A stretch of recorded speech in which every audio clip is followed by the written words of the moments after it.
You were 7 years old when they ripped you from your mother's arms and threw you into the agoge, Sparta's brutal military training system. That was 13 years ago. Today, you're standing in formation watching Athens burn their own countryside to retreat behind walls. And you realize something insane. Sparta has the greatest army in Greece, and you still might lose this war. Athens doesn't fight like you do. They don't meet you on the battlefield like honorable warriors. They hide behind walls and let their navy choke you slowly. And this war? It's going to last 27 years. You're about to learn that being the toughest fighter means nothing when your enemy rewrites the rules. Let's rewind to what made you. Age 7. They took you from your family in Sparta and placed you in the agoge. For the next 13 years, you were property of the state, being forged into a weapon. They starved you on purpose, 1 meal a day, barely enough, so you'd learn to steal food without getting caught. Not because stealing was good, but because getting caught showed weakness. Boys who got caught were whipped publicly.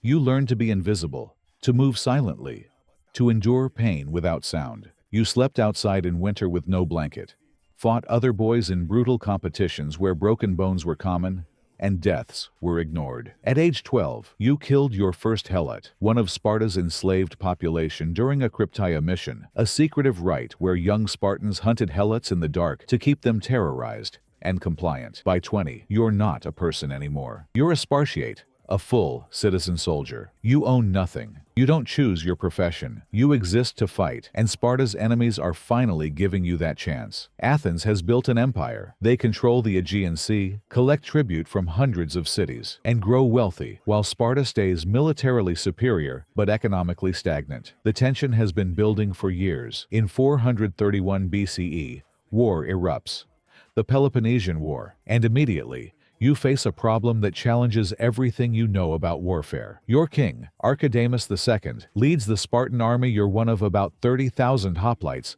plus allies, into Athenian territory. You're expecting a glorious battle. Athens has a strong army. They'll defend their land. You'll crush them in phalanx formation, prove Spartan superiority, and go home victorious. Except Athens does something you never anticipated. Nothing. They retreat. Every citizen, every farmer, every family, they abandon the countryside and pull back behind the long walls.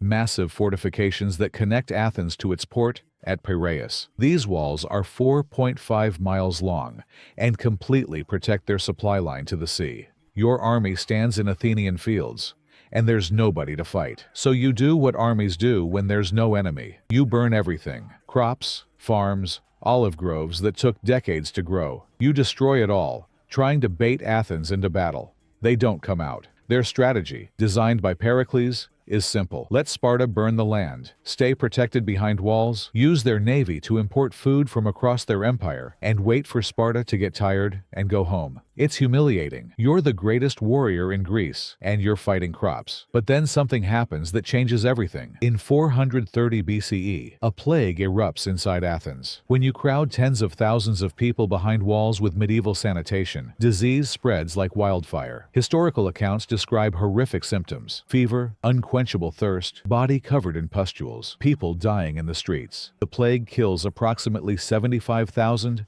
to 100,000 Athenians over 4 years, including Pericles himself. You hear reports from spies and deserters about bodies piling up, about the breakdown of social order, about people abandoning dying family members in terror. And you think, finally, Athens will collapse. Finally, this war ends. You're wrong. Athens doesn't surrender. They adapt. Years pass. You're fighting in the Battle of Pylos in 425 BCE when the unthinkable happens. Spartans surrender. A force of 420 Spartan soldiers gets trapped on an island called Sphacteria. Athens surrounds them with ships. Your commanders order them to fight to the death. Spartans never surrender. Surrender is the ultimate shame. But after days without food or water, 292 of them surrender alive. The shock ripples through Sparta. If Spartans can surrender, what does that say about your entire identity? Athens parades these prisoners, uses them as leverage, and suddenly Sparta is negotiating, not dominating. But you keep fighting. The war drags into its second decade. You're no longer a young warrior. You're in your 30s, and you've spent more than half your adult life at war. The romantic vision of hoplite battles has been replaced by raids, sieges,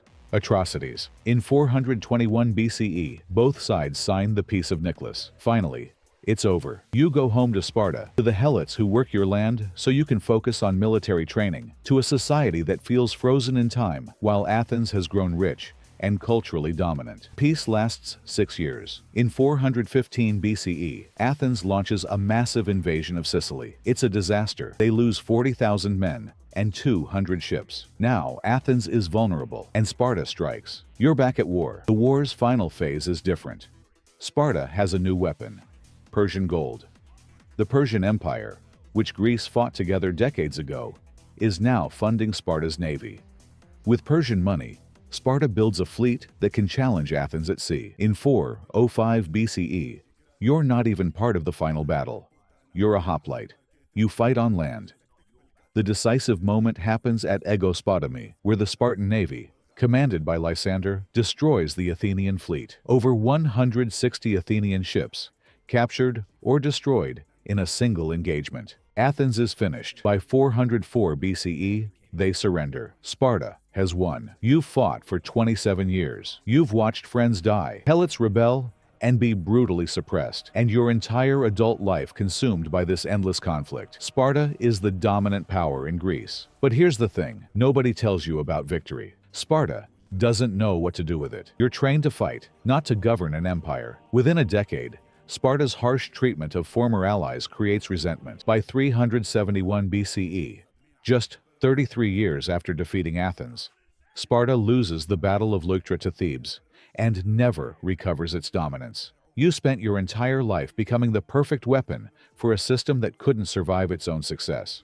You won the war, but lost everything it was supposed to protect. That's what it means to be Spartan. Excellence in one thing, at the cost of everything else.